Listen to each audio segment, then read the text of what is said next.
Okay, let's go to our list for tonight. Cool. Next week we'll do a list of the top 10 movie romances, but I just happen to think we need to do a list in honor of Phil Spector's premiere tonight.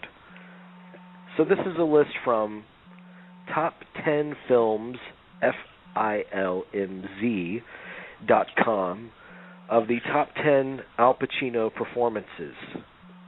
Always interesting to me to see, somebody that knows his work so intimately, like I do, to see what other people consider his best. Number 10, Jack Kevorkian, and You Don't Know Jack. Okay. Sure. I would say yes. That's definitely one of his tops. Pretty and for all those Pacino haters out there, that was only 3 years ago. Mm-hmm. So it's not like he hasn't done great work in the past 20 years or so. Number 9, this is interesting. Steve Burns in Cruising. This is what they have to say about it. In this rarely discussed gem, Pacino plays Steve Burns, an undercover police officer who's tasked with infiltrating the underground gay scene in order to find a killer. It's a film that sparked controversy because of its themes, but also singled out Pacino as a daring performer. Considering audiences had just seen him as Corleone and Frank Serpico, two powerful heterosexual characters, this was something entirely different. This is likely to be one of the least seen films in Pacino's catalog. Actually, I don't think it's one of his best performances. I think he's kind of interesting in it. What's interesting about Pacino in the movie is that you can tell he's completely uncomfortable being in that movie. Mm-hmm. And that's a great assist for the actual character, as it turns out.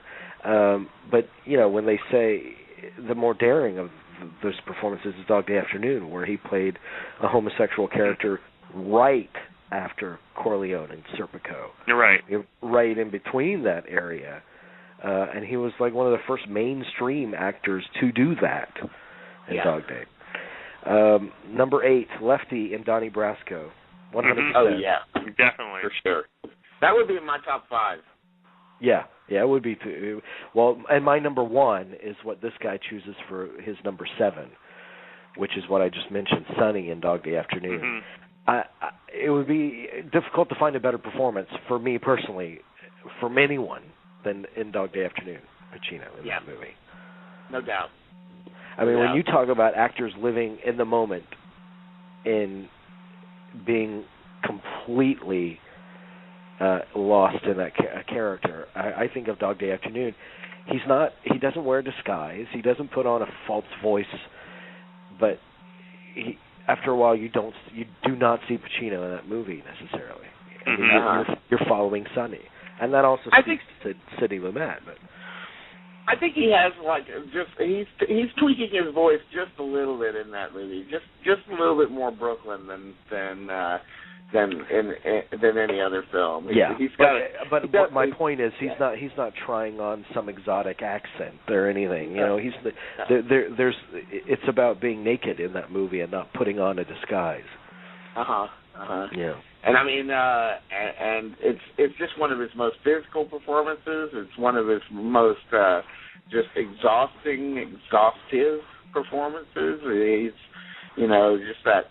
I think back on just that one scene where he's sitting down, talking on the phone to Leon, his lover, and saying goodbye to him and everything, and then having to call his wife and everything, and his actual female wife. Right.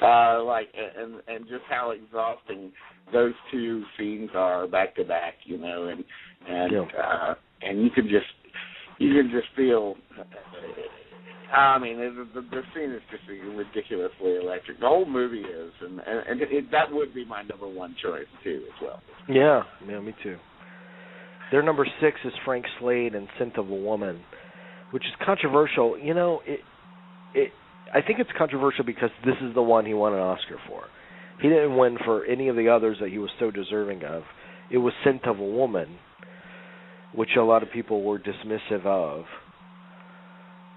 But, talk about indelible character. How indelible is his performance in this movie? It took him a while to shake it. You see elements of Frank Slade in a lot of his movies that followed. That's how indelible the role was, not a performance though that I love or anything, or a movie that I've even gone back and reassessed or anything. It's just I don't know. It's he's fine in it, yeah, but I would go some other place. I would leave room for another performance on this list. Okay. Their number 5 is Frank Serpico. Yeah. I mean, yeah, you got to put that in there. I mean, in a way, that might be his most iconic performance in some ways. You know, I mean, just when you just think back on that poster with that picture of him, it's not, and then I always think of John Travolta as Tony Manero, like with a Serpico poster in his room as he's getting ready to go out to the disco. I think, oh my God, yeah, what a character, what a performance. Actually, out of all the real-life people that he's played, I think Serpico is the only one that he met and spent time with prior to shooting. Okay, cool. Because he didn't do that with Kevorkian. He didn't do that with Phil Spector. He had an opportunity to, and he didn't. His number 4, this blogger, his number 4 is Carlito Brigante. Oh, well, you know what? Go ahead, Jerry. No, I think that should definitely be on there. That's definitely one of the. I mean, that is that's a very underrated movie. And it definitely deserves to be on there. It's a great performance of him, but it is really the real star of the movie is Sean Penn. I mean, that's the real I think revelation there is Sean Penn's performance. Penn kind of steals the movie away. Yeah, a little bit. I've never particularly been impressed with that performance in Carlito's Way. It's fine. The thing that does impress me most about his performance in that movie, which wasn't necessarily exceedingly well received when it came out. No, it's really grown. It's grown in stature over the years. But I think once people saw, it's not as kind of thrilling or bombastic as Scarface. I think it disappointed them at first, and then they appreciated it for what it was.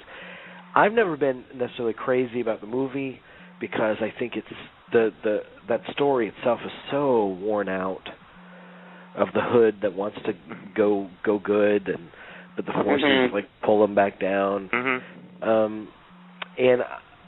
But the thing that I do find special about it is the direction of the action sequences because of De Palma, the staging of those, and Pacino as an action star, and how much he does with his eyes. I mean, if you look at the pool table scene, that movie is completely choreographed with his eyes. I mean, you feel the threat and exactly where it's coming from because of Pacino's gaze. His, alertness in that chase scene at Grand Central Station. Right. And just a great action performance in that. Tony Montana is this guy's number 3. Talk about an iconic performance. Yeah. Yeah, what are you going to say? It has to be there. It has to be in the top 10, that's for sure. I mean, it's difficult to find many others in the past 30 years that compare in terms of their reach and influence. Yeah, I mean, in Spring Breakers it's referenced. I mean, James Franco's character Alien, he says on continual loop, that movie. Number 2, Ricky Roma and Glengarry Glen Ross. His one supporting performance in the list. Yeah. Yeah, that's pretty high up. Yeah, I'm surprised. Yeah. But, got to give him credit for, creativity in some ways. But, yeah. It's a good performance. I remember walking out of that movie and wanting to be Ricky Roma. I mean, he had such a swagger in that movie. That was great. And who else do you want to deliver those kinds of monologues? Right. They're number 1. I love it in that movie, by the way, when he says, I forgot who he says it to, but he calls them, he says, "You fucking child." You know? Remember that line in that film? Oh, God, I love that. That's stuck in my head. That's a great thing to call somebody. You never open your mouth till you know what the score is, you fucking child. Yeah. Great. Great. Their number one is actually my number two, right behind Dog Day Afternoon. Yeah. And it's Michael Corleone in The Godfather 2. Mm-hmm. Yeah. I mean, yeah, he's I would love them both together because, you know, I like it I'm interested to see those movies with Al Pacino where he's displaying a certain sort of gentility, and that's what's interesting about the beginning of Godfather is that he's got a little bit of that in those first scenes in the first movie. But then, of course, by the second movie, he's just completely closed off, and it's Scott's in that world. And I mean, obviously, that has to be number one. Yeah, right? I mean, it's the most important character, I think, in American cinema and American fiction. I mean, Michael Corleone is just I mean, I don't know if there is any more important American character than that. I don't know. You know, it's such a fascinating circumstance that he found himself in to be able to continue a character over the course of 16 years or whatever it was, at different stages of his life.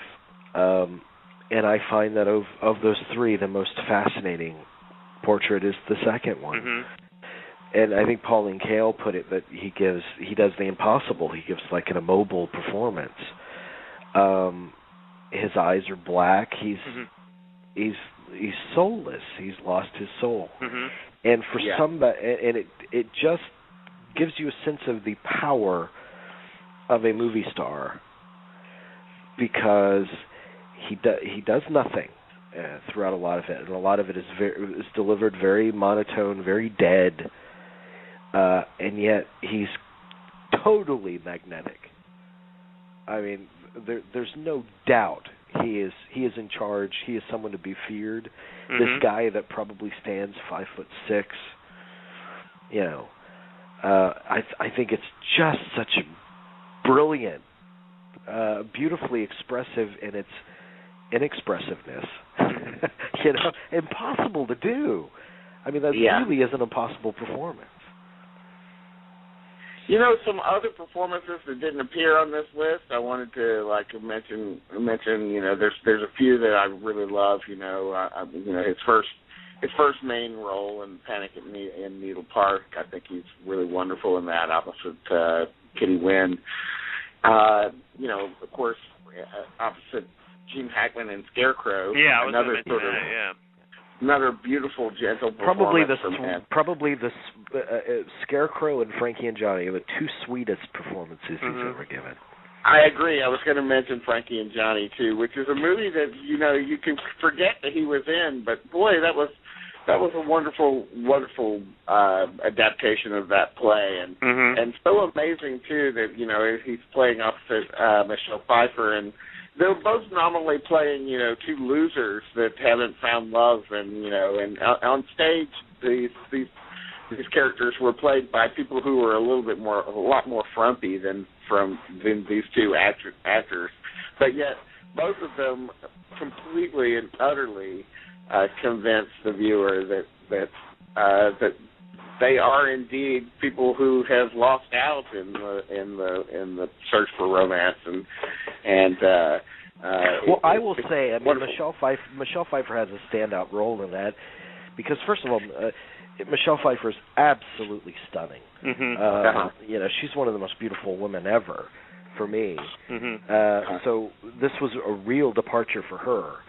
And if you remember when she got cast, it was a bit controversial because on the stage, I think Kathy Bates originated that role. So Michelle Pfeiffer is very special in the movie. But it is a love story because of Pacino. Because when you see Pacino look at her, you know he's in love. Right. You know, I think the whole love and romance of it comes from him. And he has a lot of the film's laughs too. Yeah, he does. Which is something also unusual in his career. But I wanted to posit the one film that I would have definitely made a place on here. Now I know that your choice might be his role. Your choice, Jamie or Jerry, might be his role in Heat, and I do love him in that movie. But I like him as Lowell Bergman in The Insider. Either one of those, I would thought would be on this list. I mean, I think that's an incredibly subtle performance from him in that film. I adore him in The Insider. Yeah. I enjoy The Insider performance a lot more than Heat. It took me a long time to appreciate him in Heat. I didn't like him at first. And I do still think, as much as I appreciate Pacino in Heat, I do think that it's still De Niro's movie in terms of performance. I think that The Insider, it is so incredibly subtle, but it's so entirely lived in. That's why it's easy to miss him in that movie. But you totally believe him as Lowell Bergman, as the newsman. Yeah. Right. Another standout performance for me in a movie that isn't a standout is People I Know. One of his most inventive performances is People I Know, actually. And any Pacino freak that hasn't seen that, check that out. I mean, he plays this idealistic 60s Southern guy in entertainment, that's kind of fallen way hard from his glory days during the civil rights movement and all that kind of stuff. And just as a man in a desperate state in the last 24 hours of his life, he's so good in that movie. He really is. And it's a genuine performance that you haven't seen before from him. But there's also stuff like... Go ahead. Yeah, I mean, I have to mention this, too, because I haven't seen it in a long time, and so it's difficult. He was nominated for an Oscar for this back in '79, but I remember watching it on cable in the '80s and just really enjoying his performance in Justice for All. Oh yeah, definitely. He's really, really energetic in that film, and yes, the film has some script problems and so forth, but it's really of course Pacino that really carries the movie, and it has a terrific supporting cast too. But it's the acting that carries that film, and particularly Pacino. So I wouldn't. Yeah, and again, I mean, and Pacino makes another iconic. You know, he makes the end of that movie iconic. Yeah. You know, with his "You're Out of Order." Yeah, the whole "You're Out of Order," the whole court's out of order. Yeah, that's great.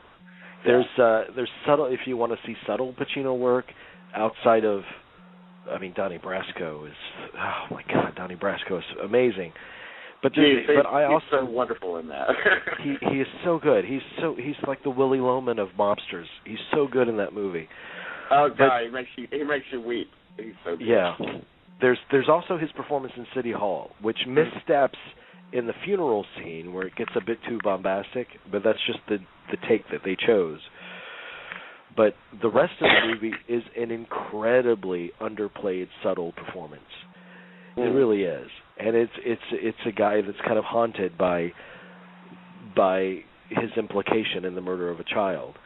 And you see it in his face. And there are scenes that he has, long dialogue scenes. That movie's entirely dialogue, with John Cusack that play really nicely. He's well matched with Cusack. He's well matched with Johnny Depp. But then again, I also like the bombastic Pacino when he's playful. And anybody that complained about his performance in Devil's Advocate, how else do you want the devil played? This is a devil that enjoys being the devil, you know? Right. Nobody says, you know, part of the fun of watching Nicholson play the devil was seeing him, like, lick his lips and, you know, delight on playing the devil. It's true. I mean, not everything has to be entirely subtle and naturalistic to be worthy. Yeah, I mean, he got nominated for an Oscar too for playing, you know, Big Boy Caprice and Dick Tracy. So. Yeah. So, you know, and that is a real fun performance. That's another movie that I need to go back and revisit.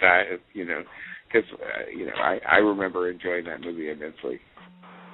Yeah. So all good stuff.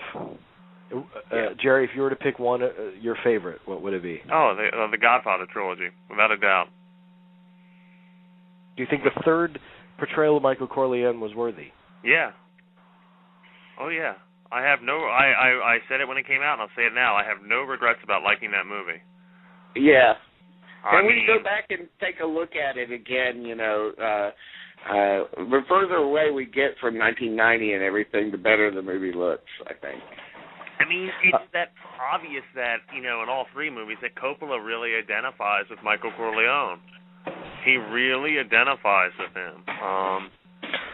Well, and I think just in terms of the way he performs that character, mm-hmm. I like the way he performed that character. And I missed another one of his great. Merchant of Venice. He gives a great performance mm-hmm. in that film. Yeah, he is good. He's truly great in that movie. But there's another one, Insomnia. Mm-hmm. The perfect blending between the emotional and the physical. In terms of a physical performance, the various degrees of sleep deprivation that occurred with that character. He's incredibly strong in that movie, I think. Yeah. No, that's a good movie. A very underrated movie. Yeah. We're even forgetting, something he won an Emmy for, playing Roy Cohn in Angels in America. Yeah. Mm-hmm. Another massive, huge, very difficult performance. I like that performance fine. There's one piece of direction that I hate is that, and I don't know how you avoid it, where he has pains in the movie from his mm-hmm. disease, mm-hmm. from AIDS, and the pains always come on conveniently right after he recites a line, and it happens like all the way through the movie, and that just bugged me. There are some performances of Pacino's, even though I worship at the altar of Pacino. I'm like Benicio del Toro. They asked Benicio del Toro about who his favorite actor is. No, it was Javier Bardem. And he said, I don't believe in God, but I do believe in Al Pacino. Mm-hmm. And I kind of feel the same way. Yeah. So I idolize the man. But there's some performances I can't gel with, but I think there are definite weaker efforts. But, when you do 50 movies or however many it is in his career, there's bound to be some that don't click. Right. It's inevitable.